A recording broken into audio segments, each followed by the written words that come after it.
Sometimes you might need a pick-me-up, a push in the right direction, some words that help put you back on track. This is the Learn, Develop, Live podcast with your motivational moment. Good morning! This is the Learn, Develop, Live podcast, and I'd like to welcome you to your motivational moment for this week. My name is still Chris Jaggs. I'd like to know, how you doing today? I hope you are having an incredible week. In this fast-paced world, sometimes it's just nice to ask how someone is, you know? So I hope you're all good, I hope everything is fine, and the world is turning well for you right now.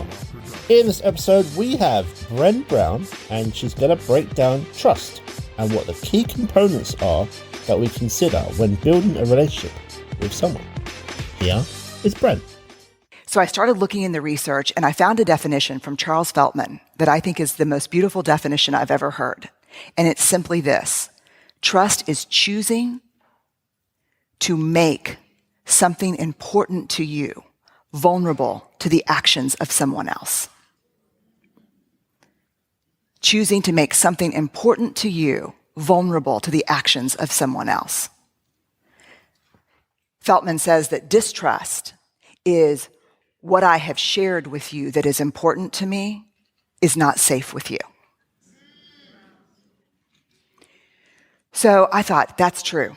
And Feltman really calls for this, let's understand what trust is. So we went back into all the data to find out, can I figure out what trust is? Do I know what trust is from the data?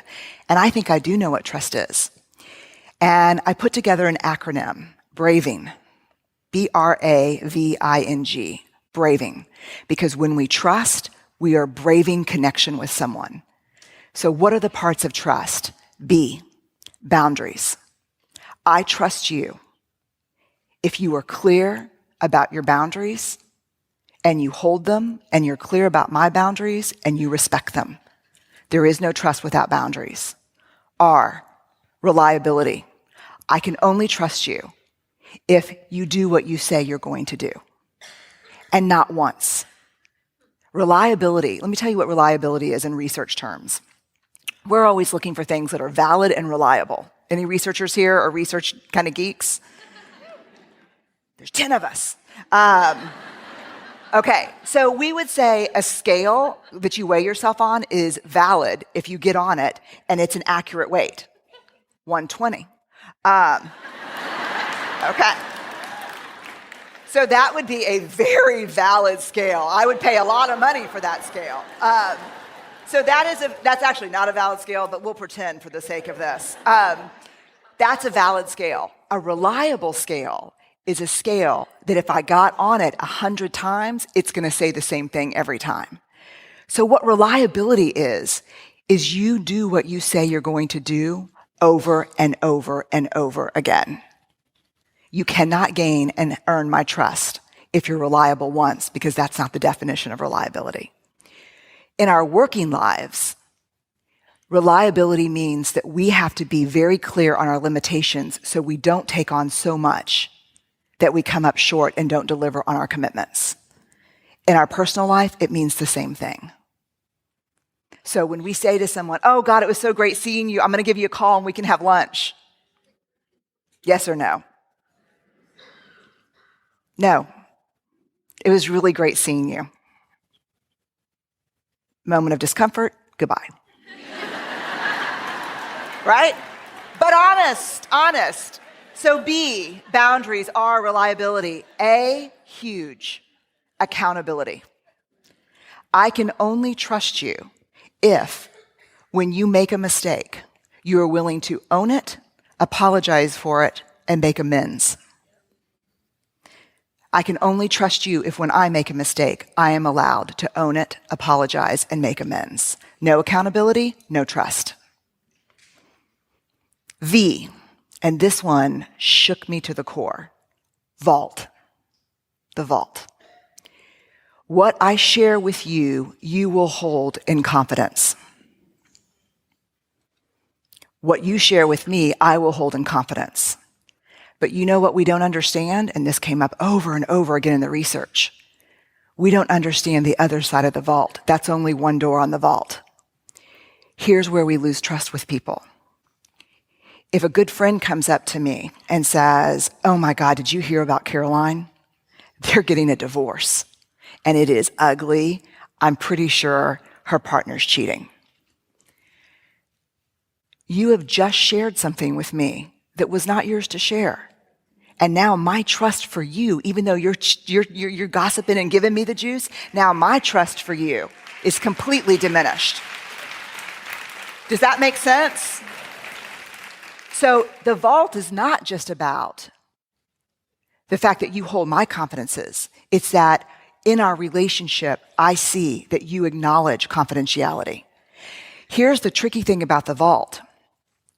A lot of times, we share things that are not ours to share as a way to hotwire connection with a friend, right?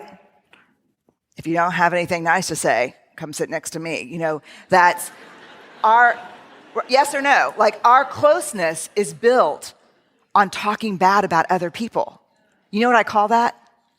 Common enemy intimacy. What we have is not real. The intimacy we have is built on hating the same people. And that's counterfeit. That's counterfeit trust. That's not real. So the vault means you respect my story, but you respect other people's story. Integrity. I cannot trust you and be in a trusting relationship with you if you do not act from a place of integrity and encourage me to do the same. So what is integrity? So I came up with this definition because I didn't like any of the ones out there, and that's what I do when I don't like them. I do. I look in the data and I say, what's integrity? Here's what I think integrity is. 3 pieces. It's choosing courage over comfort, choosing what's right over what's fun, fast, or easy, and practicing your values, not just professing your values. Right? I mean, that's integrity. In non-judgment, I can fall apart, ask for help, and be in struggle without being judged by you. And you can fall apart and be in struggle and ask for help without being judged by me.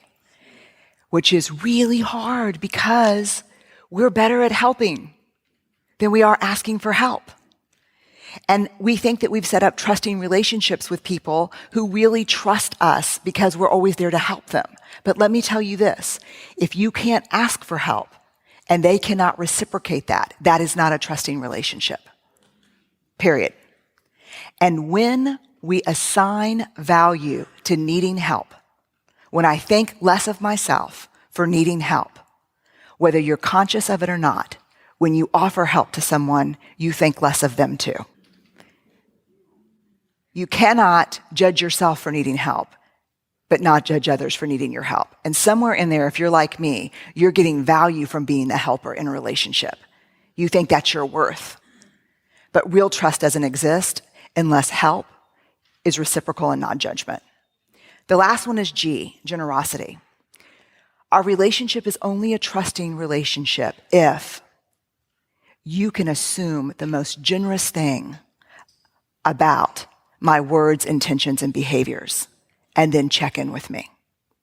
So if I screw up, say something, forget something, you will make a generous assumption and say, yesterday was my mom's 1-year anniversary of her death, and it was really tough for me, and I talked to you about it last month.